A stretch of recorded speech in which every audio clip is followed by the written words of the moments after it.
3장 12절부터 17절까지.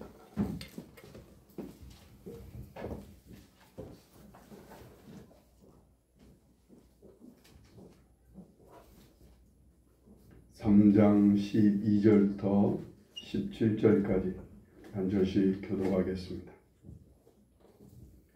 내가 땅의 일을 말하여도 너희가 믿지 아니하거든 하물며 하늘의 일을 말하면 어떻게 믿겠느냐. 하늘에서 내려온 자 곧 인자 외에는 하늘에 올라간 자가 없느니라. 모세가 광야에서 뱀을 든 것 같이 인자도 들려야 하리니 이는 그를 믿는 자마다 영생을 얻게 하려 하심이니라. 하나님이 세상을 이처럼 사랑하사 독생자를 주셨으니 이는 그를 믿는 자마다 멸망하지 않고 영생을 얻게 하려 하심이니라. 하나님이 그 아들을 세상에 보내신 것은 세상을 심판하려 하심이 아니요 그로 말미암아 세상이 구원을 받게 하려 하심이라. 아멘. 지난주에 예수님만이 우리에게 구원함을 얻게 하시기에 하루라도 빨리 예수님을 믿어야 한다고 여러분에게 전했습니다. 이 구원은 천국에 가는 게 아니에요. 이것은 구원의 결과이지 구원 자체가 아니에요. 천국 가는 것은요. 구원은 인간의 죄가 용서를 받아서 죄인이라는 딱지를 떼는 거예요.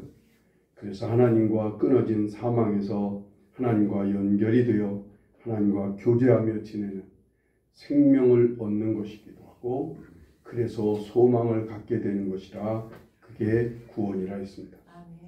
이 구원함을 받아서 우린 영생을 누리게 되는 거지요. 영원한 삶, 영생이란 건 영원에 잇대어 사는 삶, 하나님과 연결되어 사는 삶을 사는 게 이게 영생입니다. 이게 영생을 누리게 되는 거예요.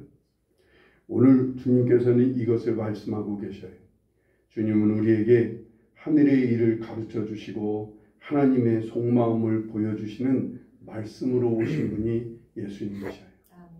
그래서 성경의 요한복음 1장 14절에도 말씀이 육신이 되어 우리 가운데 거하심에 우리가 그의 영광을 보니 아버지의 독생자의 영광이요 은혜와 진리가 충만하더라 라고 하십니다.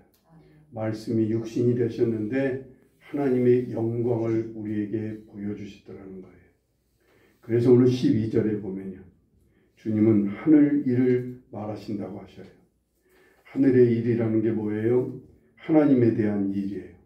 하나님께서 하시는 일에 대해서 말씀하신다는 거예요. 당신이 그런 분이에요.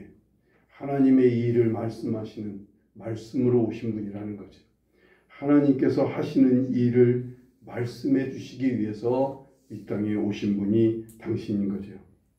그 일이 뭐예요? 하나님의 일이라는 게 뭐예요? 구약의 한 사건에 대해서 주님은 말씀하십니다. 14절에 보면 모세가 광야에서 뱀을 든 사건을 주님이 얘기하시죠.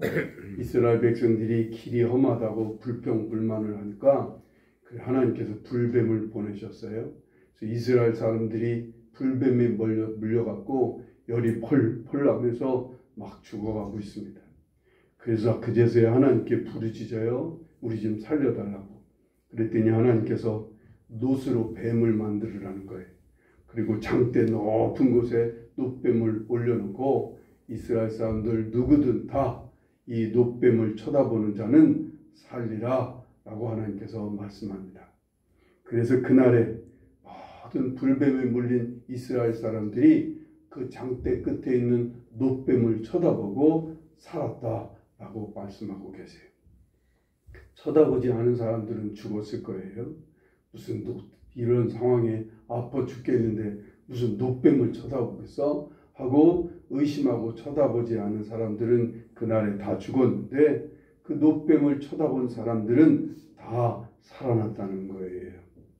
이처럼 당신도요. 예수님 당신도 이것처럼 들려야 한다는 거예요. 십자가에 달려 올려져야 한다는 거예요.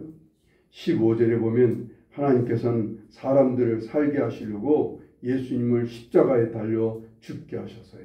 그래서 그것을 믿는 사람 모두가 영생을 얻게 하려 하신다는 겁니다. 여기서 영생은요, 예수님을 믿어 구원받아서 얻는 삶을 말하는 거죠. 영원히 하나님과 끊어지는 그 멸망이 아닌 하나님과 연결이 되어서 영원히 하나님 안에서 사는 것, 이게 바로 영생을 얻는 거예요. 구원을 받으면 따라서 오는 게 뭐예요? 영생을 얻는 것이 따라오는 거예요. 그래서 16절, 17절 말씀을 보셔요. 16절, 17절 말씀에 그를 하나님이 세상을 이처럼 사랑하사 독생자를 주셨으니 이는 그를 믿는 자마다 멸망하지 않고 영생을 얻게 하려 하심이라. 하나님이 그 아들을 세상에 보내신 것은 세상을 심판하려 하심이 아니요 그로 말미암아 세상이 구원을 받게 하려 하심이라 라고 말씀하십니다. 하나님께서 독생자이신 하나밖에 없으신 하나님의 아들이신 예수님을 보내신 목적을 예수님은 아셨어요. 하나님이 당신을 이 땅에 보내신 목적을 주님은 아셨어요. 그 하나님의 목적이 뭐라는 거예요? 세상 사람들이 멸망하지 않고 영생을 얻는 것이라는 거예요. 심판이 아니라 세상 모든 사람이 구원을 받는 것이 하나님이 예수님을 보내신 목적인 거예요. 심판의 결과 영원한 멸망이 오고 구원의 결과는 영생이 온다는 거예요. 이렇게 세상 모든 인간이 구원받고 영생을 얻게 하기 위해서 예수님 당신이 보냄받았습니다. 이를 위해서 예수님 당신은요 십자가 높이 매달려 갖은 고초를 다 겪으며 죽으셔야 하는 거예요. 이렇게까지 해서 이 세상 모든 인간들이 구원받고 영생을 얻기를 바라시는 하나님 아버지의 진심은 뭘까요? 이렇게까지 해서 예수님을 통해 이 땅의 모든 사람들이 구원받고 영생 얻기를 원하시는 하나님 아버지의 진심은 뭐예요? 왜 그러셨을까요? 왜 독생자이신 예수님을 이 땅에 보내셔서 죽게 하셔서 이 땅의 사람들을 멸망하지 않고 영생을 얻게 하시는 이유는 뭐예요? 왜 그렇게 하셨을까요? 그 이유를 예수님이 아셨어요. 예수님 당신은요 그 하나님의 그 이유를 아셨기에 이걸 기쁘게 받으셔서 이 땅에 오신 거예요. 그리고 주님은요 온 삶과 당신의 목숨과 모든 걸 다 바쳐 우리에게 그 이유를 알려주십니다. 예수님이 우리를 구원하시기 위해 이 땅에 오신 시작점은 어디입니까? 예수님은 무엇으로 출발점을 삼으셨을까요?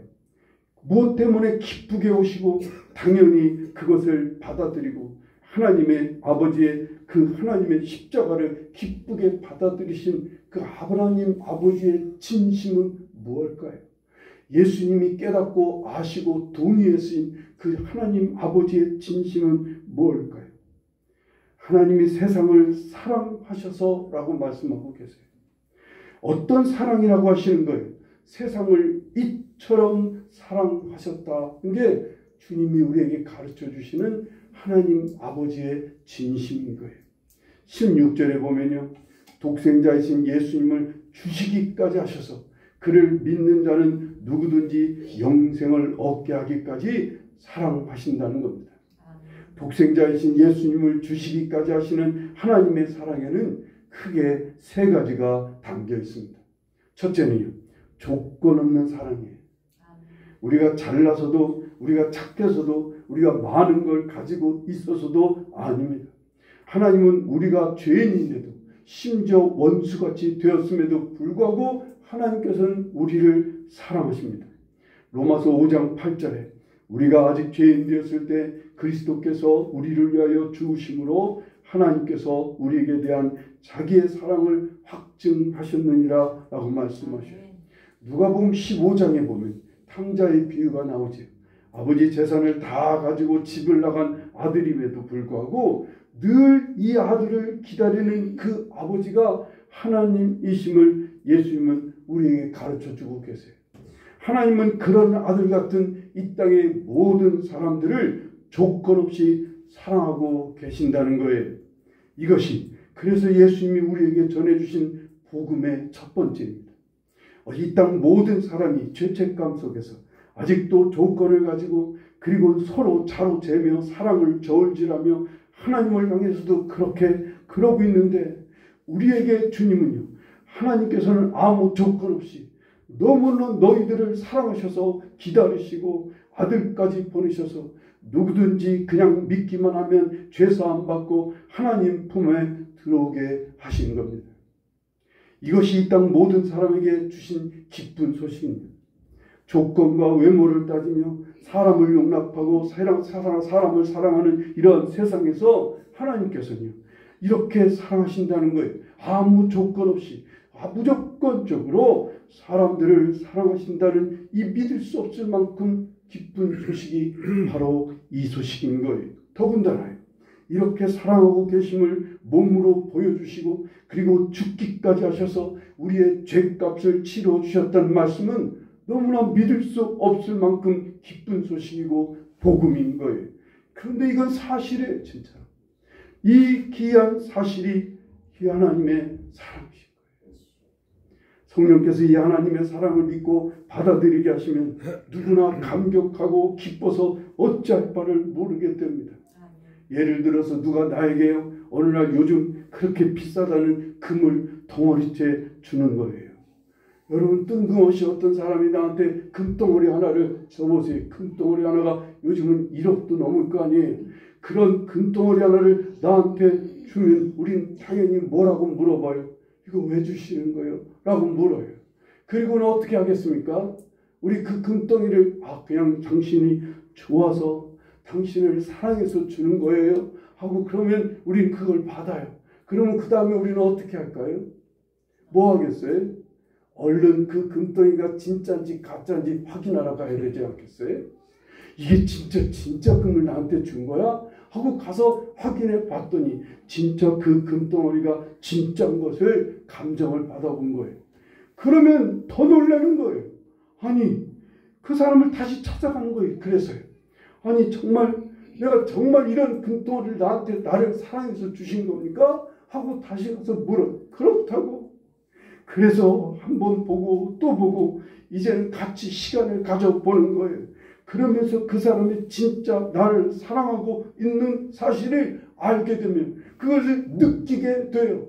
진짜 저 사람이 나를 사랑하는구나. 나를 사랑해서 이런 금덩이까지 주는구나 라는 것을 깨닫게 되면 마음이 어떻겠어요?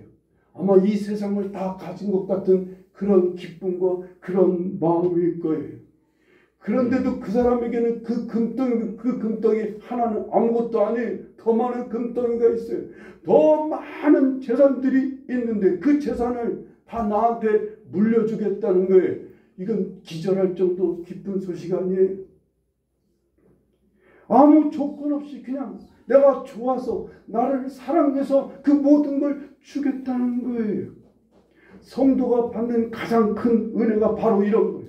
성도가 가장 우선 받아야 하는 은혜는 바로 이 은혜인 거예요. 하나님께서 아무 조건 없이 나를 사랑하고 있다는 사실을 믿는 거예요. 이게 믿어지는 거예요.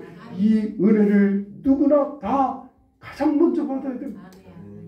내 식구가요, 나의 이웃이 바로 이 하나님의 사랑하심이 믿어지고 누려지기를 기도해 줘야 됩니다. 가장 내 사랑하는 내 자녀가 하루빨리 이 믿음의 눈이 열리기를 기도하시기를 간절히 바라요. 이것만 깨달으면 세상을 다 가진 거니까요. 얼마나 기쁘고 감격스럽겠습니까? 두 번째로요, 하나님께서 하나님의 사랑은요, 하나님께서는 아들을 주시기까지 하는 사랑이에요. 그 주시기까지 하는 사랑에는 또 어떤 사랑이 있어요? 공의와 정의가 담겨 있다는 거예요.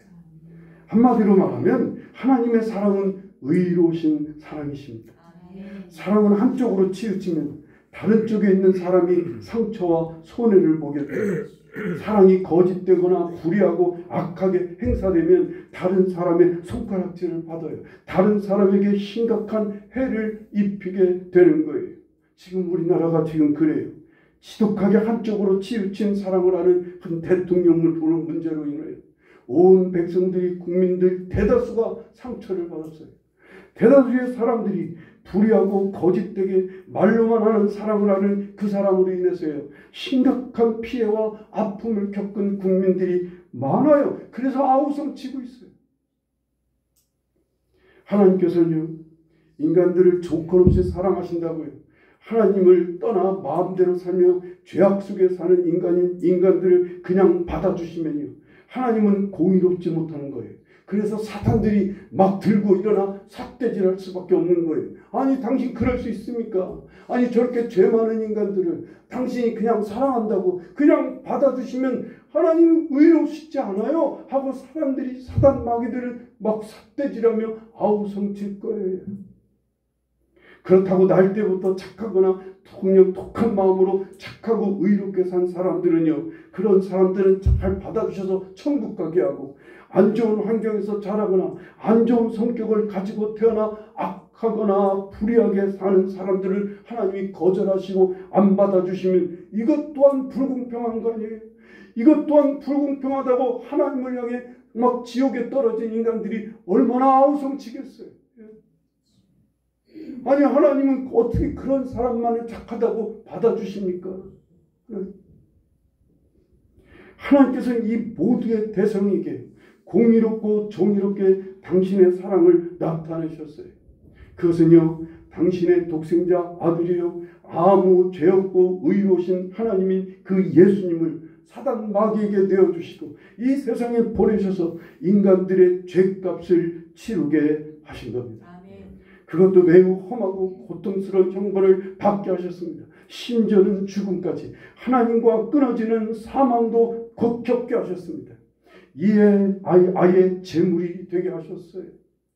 요한일서 4장 10절에 사랑은 여기 있으니 우리가 하나님을 사랑한 것이 아니요 하나님이 우리를 사랑하사 우리 죄를 속하기 위하여 화목제물로 그 아들을 보내셨습니다. 말씀합니다. 여기 화목제물이라니요, 화목제물이라는 것은요, 하나님과 화목하기 위해 죄값을 치르는 제물이 화목제물인 거예요. 이런 일을 하나님께서는요, 친히 마귀들이 요구하기 전에, 세상 누구의 울부짖음이 있기 전에 미리 준비하시고 미리 실행하신 것이 예수님을 보내신 거예요. 이것을 하신 예수님은요, 기쁘게 이 땅에 오셨습니다. 하나님 아버지의 의로우신 사랑하심을 동의하시고 깊이 신뢰하시기에 이 땅에 오셔서 주님은 십자가를 향해 망설임 없이 가신 거예요. 그게 하나님의 사랑하심을 알았기 때문에, 그 의로우신 사랑하심을 주님은 알았기 때문에 그렇습니다. 세 번째로 하나님의 사랑은요, 독생자를 주시는데 먼저 주시는 사랑입니다. 이것을 우리 신학적인 용어로 선언적인 사랑이라 그렇게 표현합니다. 세상은 받을 만큼 주려고 해요.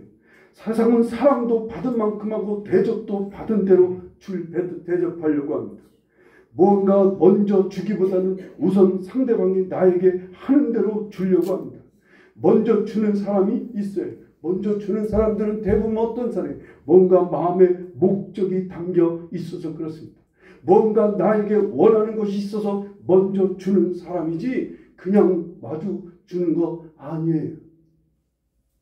그런데 하나님께서는 우리를 사랑하셔서 우리가 죄인인데도 무엇이라도 받은 것도 없으시고 오히려 하나님을 아프게 하고 괴롭게 하고 슬프게 하는 그런데도 불구하고 그 아들을 먼저 보내시는 거예요. 먼저 우리에게 손을 내미셨다는 거예요. 이러하신 아버지 하나님이시기에 그 아들 예수님도 제자들이 당신을 버리고 도망치고 3번이나 부인까지 한 그런 제자들일지라도 주님은 찾아가셔서 그들이 고기 한 마리 낚지 못한 것을 안타까워하셔서 그들의 고기가 그물이 찢어지도록 고기를 낚게 하십니다. 그리고는 바닷가에 미리 음식을 차려놓고 그들을 기다렸다가 음식을 잘 준비해서 대접해 주시는 게 그렇게 하신 게 주님이셨던 거예요. 그런 아버지의 그 아들이신 거예요. 하나님 아버지께서도 우리에게 먼저 그 아들을 주신 것처럼 아들 되신 예수님도 그렇게 먼저 제자들에게 오늘 우리에게 먼저 찾아오시고 먼저 대접해 주시는 그런 주님이셨던 거예요. 이렇게 먼저 대접하고 주는 것이 주님은 율법이요 선지자라고 마태복음 7장에 말씀합니다. 이렇게 하는 것이 하나님의 법정신이라는 거예요. 이렇게 하는 것이 선지자들이 전한 하나님의 진심이라는 거예요. 주님은. 예수님이 우리에게 오신 시작점은 바로요, 하나님 아버지의 조건 없고 의롭고 먼저 주시는 사랑이었습니다. 예수님을 믿으면 우린 구원함을 얻고 영생을 얻게 됩니다. 이 구원하심과 영생을 얻게 하신 주님 안에는 하나님의 사랑하심이 담겨 있습니다. 우리가 예수님을 믿으면, 그 예수님을 받아들이고 따르면 하나님의 사랑을 받아들이고 그 하나님의 사랑을 누리는 것이 됩니다. 그 사랑이 우리의 삶의 이유가 되고 우리의 힘이 되고 원동력이 됩니다. 우리의 삶이 지치고 힘들고 마음이 가난해질 때 우리는 이 시작점으로 다시 가보는 거예요. 깨어진 그릇이라는 책을 쓰신 김태훈 선교사님에 대해서 책을 한 주간 읽어봤습니다. 이분은 서울 의대를 나왔어요. 그래서 이제 다 인턴 과정까지 다 거치고 그래서 정식 서울대병원 외과 의사로 부임하게 됐어요. 그러다가 얼마 안 돼서 부름을 받고 에티오피아로 선교사, 의료 선교사로 가게 됩니다. 온 식구들, 아들 셋과 자기 아내와 식구들을 다 데리고 지금 에티오피아로 의료 선교를 떠났습니다. 그런데 6개월도 안 됐는데 발이 자꾸만 아파서 걸을 수가 없을 만큼 되니까 한국으로 돌아와서 뭔가 찜찜하고 이상하니까 검사를 받은 거예요. 그런데 검사 결과가 파킨슨병으로 나왔어요. 이제 조금씩 몸이 굳어지고 온몸이 고통 속에 아프고 나중에는 그렇게다가 죽음을 당한다는 게 파킨슨병이라는 사실을 너무나 잘 알고 있는 이 김태훈 선교사는요, 절망할 수밖에 없었어요. 날마다 울부짖어 주님께 묻습니다. 아니, 더군다나 왼쪽 손이 안 움직여요. 이 사람은 왼손잡이 외과 의사라 왼손으로 수술을 해야 되는데 왼손을 쓸 수 없을 만큼 너무나 고통스러우니까 하나님 앞에 엎드려 간절히 기도하며 묻습니다. 하나님 왜 이러십니까? 하나님 뜻이 뭐예요? 나 어떻게 해야 돼요? 그러면 다시 돌아와야 되는 건가요? 제 집안 식구들은 다 긋고 말립니다. 제발 그만하라고. 이제 제발 돌아 한국에서 그냥 치료받고 살으라고 말리고 있는 거예요. 어느 날 새벽에 공원을 간신히 파킨슨병에 걸려서 몸이 말을 안 듣는데도 열심히 간신히 공원을 산책하고 있는데 아플사 비가 오는 거예요. 그래서 막 비가 오니까 사람들은 다 빠른 걸음으로 다 피해가는데 자기는 빠른 걸음을 걸을 수가 없어갖고 천천히 간신히 피한다는 것이 큰 나무 밑에 피하게 됩니다. 나무 밑에서 쏟아지는 비를 바라보면서 내가 집에 가야 되는데 빨리 집에 가야 되는데 그러고 있는데 갑자기 자기 마음에서 음성이 들리더라는 거예요. 어떤 음성이 들리냐면 비가 온다고 집으로 돌아가지 않아도 돼, 태훈아 라고 그러시는 거예요. 비가 온다고 집으로 돌아가지 않아도 돼 라고 그러더라는 거예요. 그 순간 나는 지금 소나기 속에 있는 거구나. 집에 돌아가지 않아도 되는구나. 소나기 속에 있다는 건 난 지금 파킨슨병 속에 있구나. 하지만 비가 온다고 집에 돌아가지 않아도 되는 거구나 라고 생각하고 있는데 그 소나기같이 쏟아지는 그 비가 갑자기 하나님의 사랑으로 밀려오더라는 거예요. 한 10분을 그 자리에 서 있는데 얼마나 큰 기쁨과 자유가 임하는지 한 10여 분을 눈물을 흘려가며 그 비가 그칠 때까지 나무 아래서 놀라운 감격의 시간을 갖고 나서 비가 그치고는 다시 힘찬 마음으로 에티오피아를 향해 가는 비행기를 다시 탔다는 거예요. 그 즈음에 그 아내는 에티오피아에서 지금 애들 셋 데리고 남편을 기다리며 남편이 파킨슨병이라는 사실을 알고 날마다 눈물을 흘려가며 혼자 기도하는 중에 환상 중인데 주님께서 맨발을 걷고 가시는데 그 맨발을 걷는데 그 맨발 아래는요 깨어진 그릇들이 다 수북이 거 있는데 깨어진 그릇들을 밟아가며 가느라고 예수님의 발이 피투성이더라는 거예요. 근데 자기는 예수님 품 안에 안겨 있더라는 거예요. 그래서 그런 생각을 했대요. 아, 이 길을 가는 건 내가 아니라 주님이시구나. 나는 그분의 품에 안겨서 가는구나. 그 안에 있는 복을 나는 누리기만 하면 되는구나. 라는 생각을 하고 딱 환상이 사라지더라는 거예요. 그렇게 고백을 하고 나니까 마음에서 힘이 나더라는 거예요. 아, 깨어진 그릇 같은 오늘 이 험한 세상은 주님이 가시는 거고 나는 그 품에 안겨서 가면 되는구나 라고 깨닫고 있는데 남편이 에티오피아에서 돌아와 뜨겁게 포옹하며 서로 하나님 앞에 힘을 내어 사역을 하기로 했다는 거죠. 그래서 지금도 에티오피아에서요. 몸은 다 움직이지 못하는 상황이지만 하나님의 성령이 막 임하셔서 많은 에티오피아인들이 지금도 뜨겁게 신앙생활하고 있다는 거예요. 비록 의료로는 사람을 고치지는 못하지만 말씀을 통해서 많은 영혼들을 주님 앞으로 인도하고 있다고 하는 기사를 봤어요. 그 책 이름이 깨어진 그릇이에요. 그래요. 하나님의 사랑이 하나님의 사람들의 출발인 거예요. 새로운 시작이죠. 부족하지만 저도 그랬어요. 저도 지치고 낙심되고요. 어느 때는 나란 그릇이 깨어질 때 저는 그때 늘 어디 갈 데가 어디 있어요. 그저 주님 품 안으로 들어가는 수밖에 없었어요. 주님의 사랑하심 속으로 저도 그때마다 들어가야 돼요. 하나님의 사랑하심을 묵상하고 하나님의 사랑하심 품 안에 들어가 있으면 왠지 힘이 나고 그 사랑 안에서 거기만 하면 왠지 그 안에서 새로운 마음들이 일어나는 것을 경험하게 됩니다. 이 땅에 오신 예수님의 시작점이 오늘 우리에게도 우리의 시작점이 될 수 있기를 바랍니다. 아멘. 지치고 힘들 때요. 마음이 거칠고 황량해져서 남을 향해 거친 손을 뻗고 싶을 때 인생이 마음대로 안 되고 자꾸만 깨어지고 부서질 때면요. 언제나 우리는 어디로 가야 돼요? 그 시작점인 골방으로 가야 돼요. 아멘. 하나님의 사랑의 품 안으로 하나님의 사랑하심 속으로 들어가 보시기를 간절히 바랍니다. 아멘. 직장에서나 사업장에서요. 여러분의 삶의 한가운데서도요. 하나님 아버지께서 계신 그 골방을 찾아가는 거예요.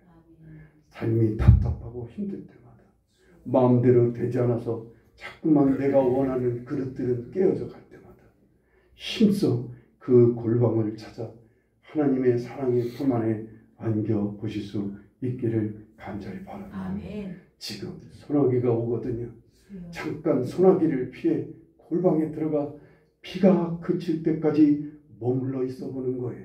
아멘. 하나님의 사랑의 품 안에 잠깐 머물러 있어 보시라고. 아멘. 하나님의 사랑이 우리에게 세임을, 하나님의 사랑이 우리에게 자유함을, 하나님의 사랑하심이 우리의 여기저기 깨어진 그릇을 다시 복구시키고 일으켜 주시는 놀라운 역사를 경험하게 되실 겁니다. 아멘. 십자가의 그 험한 십자가 앞에서도 예수님은 꿋꿋이 하나님의 사랑하심을 힘입고 그 길을 걸어가셨던 것처럼 여러분과 저도 예수 그리스도의 사랑을 힘입고 하나님 아버지의 그 뜨거운 사랑을 힘입고 여러분의 귀한 삶을 힘있게 나아갈 수 있기를 간절히 축원합니다. 아멘. 기도하시겠습니다.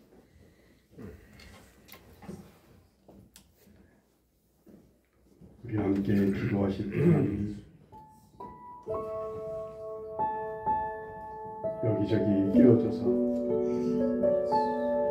그것이 나를 아프게 합니다. 힘들게 하고요. 마음대로 기대대로 잘 되지 않습니다. 그래서 힘이 들고요. 마음이 엉망하고 힘들어서 자꾸만 누군가를 욕하고 누군가에게 불평 불만을 쏟아냅니다. 주님께 주님 품 안에 들어갈 수 있기를